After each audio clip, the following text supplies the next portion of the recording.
क्या आप जानते हैं, एक असुर को मारने के लिए और संसार के कल्याण के लिए एक ऋषि ने अपनी अस्थियां तक दान कर दी। नमस्कार दोस्तों, महादेव की कृपा से स्वागत है आपका मेरी पौराणिक कथाओं की सीरीज में। आइए सुनिए महर्षि दधीचि और वृत्तासुर नामक दैत्य की एक अद्भुत कथा। बहुत समय पहले चित्ररथ नाम का एक शक्तिशाली राजा था। वह शिव भक्त तो था, लेकिन उसके भीतर मजाक और घमंड की आदत थी। एक दिन उसने कैलाश पर्वत पर भगवान शिव और माता पार्वती को देखा।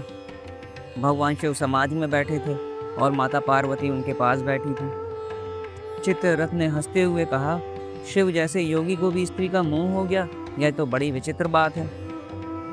माता पार्वती यह सुनकर क्रोधित हो गई। उन्होंने चित्ररथ को श्राप दे दिया, अरे मूर्ख, अगले जन्म में तू दैत्य बनकर जन्म लेगा और देवताओं का विनाश करेगा। समय बीता। उधर देवताओं के गुरु विश्वरूप तपस्वी ब्राह्मण थे। वे मंत्र बल से देवताओं को शक्ति देते थे, पर उनकी माता दानव कुल की थी। इंद्र को संदेह होने लगा कि वे दानवों की भी मदद कर रहे हैं। इंद्र ने संदेह में आकर अपने गुरु विश्वरूप का वध कर दिया। यह समाचार जब उनके पिता त्वष्टा ऋषि को मिला तो क्रोध में आकर उन्होंने कठोर तप किया और ब्रह्मा जी से वरदान मांगा, मुझे ऐसा पुत्र दीजिए जो इंद्र का वध कर सके। ब्रह्मा जी ने त्वष्टा को इच्छा पूर्ति वरदान दिया। फलस्वरूप यज्ञ कुंड से एक भयानक दैत्य प्रकट हुआ। यही था वृत्तासुर। वह कोई और नहीं बल्कि पूर्व जन्म का श्रापित चित्ररथ ही था। वह असुर अत्यंत विशालकाय था। लगभग प्रतिदिन वह 400 हाथ तक बढ़ जाता था। उसके मुख से अग्नि निकलती थी, अत्यंत भयानक था। लगभग सभी असुरों ने उसे अपना अधिपति मान लिया था। वृत्तासुर ने अपना प्रभुत्व बढ़ाने के लिए तीनों लोकों में आतंक मचा दिया। उसकी शक्ति इतनी प्रबल हो गई थी कि उसने इंद्र को भी युद्ध में हरा दिया और देवताओं से स्वर्ग छीन लिया। तीनों लोग भय और आतंक से कांप उठे। भयभीत देवता ब्रह्मा जी के पास पहुंचे। ब्रह्मा जी को अपनी समस्या बताई। ब्रह्मा जी ने देवताओं को सुझाव दिया और कहा, तुम महर्षि दधीचि के पास जाओ, उनकी अस्थियां मांग लो। ऋषि दधीचि की तपस्या से पवित्र हुई अस्थियों से ही वज्र बनाया जा सकता है और उसी से वृत्तासुर का वध संभव है। देवता यह सुनकर चौंक गए। देवताओं के मन में संकोच था, कैसे किसी जीवित ऋषि से उनकी अस्थियां मांगी जाएं। फिर भी वे सभी दधीचि ऋषि के आश्रम पहुंचे। वहां का अद्भुत दृश्य था। दधीचि का आश्रम अत्यंत शांत था, दिव्य वातावरण था। वहां शेर और हिरण, सांप और नेवले, बिल्ली और चूहे सभी एक साथ प्रेम से रहते थे। किसी को किसी से कोई भय नहीं था। गायों की रंबाहट और मंत्रों की गूंज वातावरण को और भी दिव्य बना रही थी। महर्षि दधीचि अपनी पत्नी सुवर्चा के साथ रहते थे। उनके चेहरे पर करुणा की अद्भुत झलक थी। देवताओं ने हाथ जोड़कर कहा, हे मुनिवर, हम बड़ी कठिनाई में हैं। वृत्तासुर को हराने के लिए हमें आपके अस्थि दान की आवश्यकता है। आपकी अस्थियों से बने वज्र से ही वृत्तासुर का अंत हो सकता है।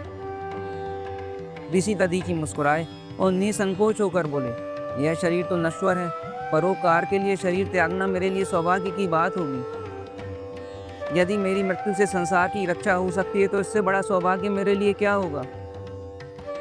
तुम मेरी अस्थियां ले सकते हो। महर्षि दधीचि ने अपने आश्रम की गायों को बुलाया।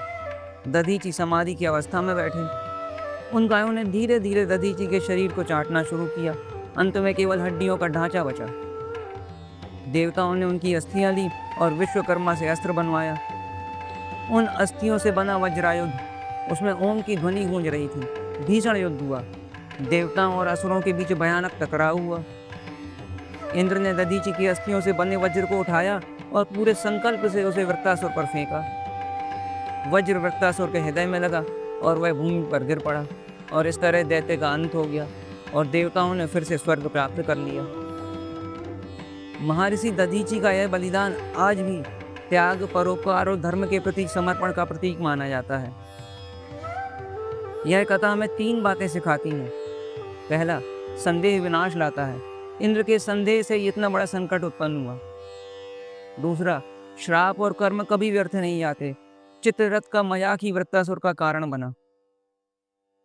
तीसरा, बलिदान ही अमरता है। ऋषि दधीचि की अस्थियां आज भी इंद्र के वज्र के रूप में अमर हैं।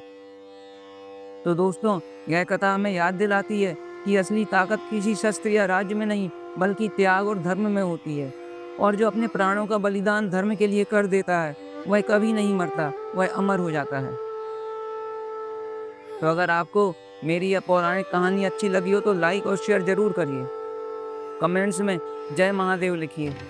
मेरे चैनल कथा बावरे एक कहानी को सब्सक्राइब भी करिए। हम फिर मिलेंगे एक और नई कहानी के साथ। जय महादेव। धन्यवाद।